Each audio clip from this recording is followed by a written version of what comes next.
Let me see. There was some other things I was talking about last week that my system went down, but I want to talk about it right now. This especially goes out to young people. I want to tell you guys why I don't use my real name or real location on the internet. Now, I know it sounds paranoid, but once I show you what I'm about to show you, I think you're going to have a little bit of healthy paranoia as well. Never put your real name and real location on the internet, and here's why.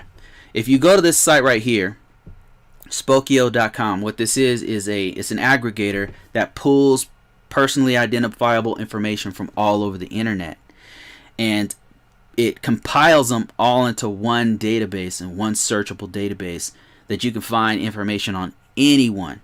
Now, typically you're probably thinking to yourself, well, why would anybody want to know about me? If you're on the internet, eventually as you put more stuff out there, somebody's going to want to know about you, and usually they want to know about you for the wrong reasons. This is live, so holy moly. Whoa. Okay. Nothing to worry about. Just a pandemic. Just a global pandemic. Nothing to see here, folks. Let's keep going. Yeah, it was a actual warning in my area talking about how the global pandemic is like really bad in this area I'm in.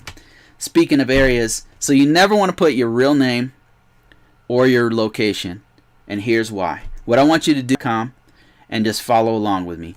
Put the name of your mom or your father, the full name of your mother or your father, and then put the city that they currently live in. This is going to freak you out, and I'm going to explain what's going on, and you should have an understanding. Okay, let's say my dad's name was John Smith, and he lives in Pasadena, California. Pasadena, CA. That's all you got to do. First, last name of your mother or father, and then where they live currently, and then hit search. So this right here is available to anybody. If I knew the name of your mother and father, if I knew your real first, last name, middle initial, and I knew where exactly what town you were in, and I put that in there, I would be able to know all the information you're about to see right now. So here's all the information. Now there's tons of John Smiths in there. So John Smith is such a common name, you'd probably have to put a middle initial, but I think you get the idea. So it tells me that John Boyce Smith in Raphael, California. It tells me everywhere they've lived in California. It tells me all the people who are associated with this person. And you can actually go a lot further than that. You can get phone numbers, you can get addresses. The reason why this is dangerous is that somebody could take one part.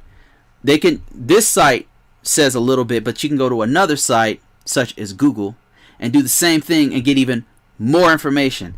Do the same thing on Google. If you go to Google and you type in John Smith, Pasadena, California. Search that. What it'll come up with is all kinds of stuff. John Smith is a very poor example, by the way. But you put your first name, last name. Try it with yourself.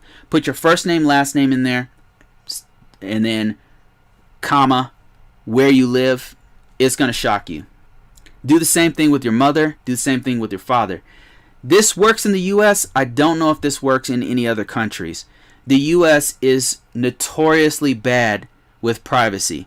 They don't have any privacy for people, regular citizens. And it's because we don't have the political will to actually implement any serious privacy laws and standards. They have them in place, but they don't enforce them. And then they're very weak. They don't have any teeth. So in places like Europe and places in some parts of Asia, they take it a lot more serious. The U.S., I think Malaysia does. I want to say the EU for sure does. I believe the UK does with GDPR, I think it's called. US really doesn't have anything, so our information is freely available. You'll see information. This is if you've ever gotten a letter in the mail, especially if you own a home or if you own a business.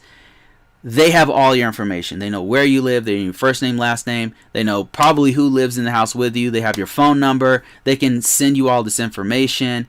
It's just a free-for-all. And it's just sad that the U.S. doesn't take our privacy more serious. It's just really terrible. And I hope that at some point our federal government will be more serious about our personal information. Your information is, if you own a house, it's going on public record in the counties. If you own a business, it's on public record on their site, which is fine, but there should be a little bit of protection so that some crazy person doesn't show up at your house.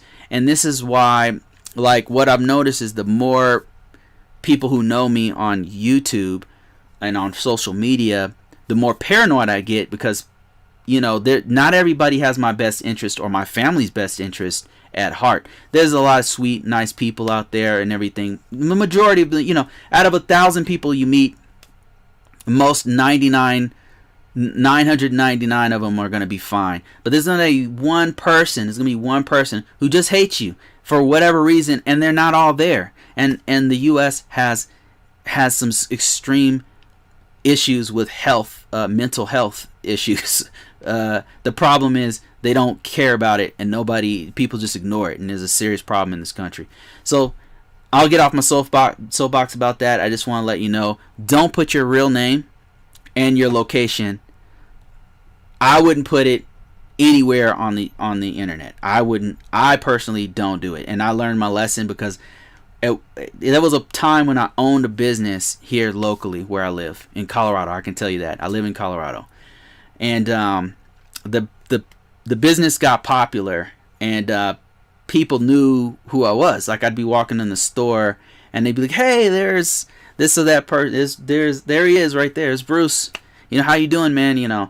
And what happened was somebody Googled me, and they saw me on a dating site, and they started like roasting me about this dating site I was on.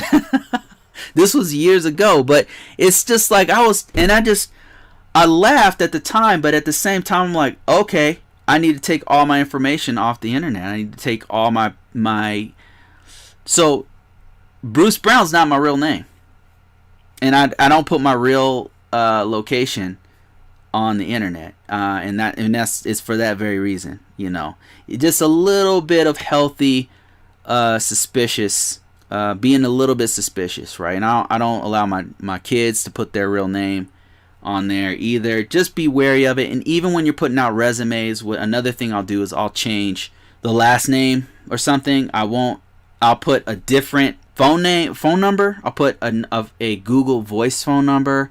I even protect clients I've worked for. I don't put too many details about what they have in their environment.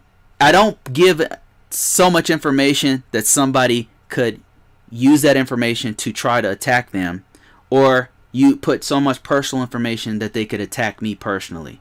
So I'm just very cautious about what information I put online, and you should be too, especially in the United States, where there's currently it's just a free-for-all. It's the wild, wild west. They do not protect our interests as far as personal privacy and all our information out there. As a matter of fact, it's like they're harvesting them and using them to advertise to us, and we're basically the commodity that they can advertise to. And that includes Facebook, that includes Google. I mean, I use all these tools and Instagram and all of them, but I use them very cautiously, and I use them in a way that benefits me and not the other way around as much as possible. So you guys should do the same thing, just letting you know. Okay, there was something else I wanted to talk about regarding questions that I get.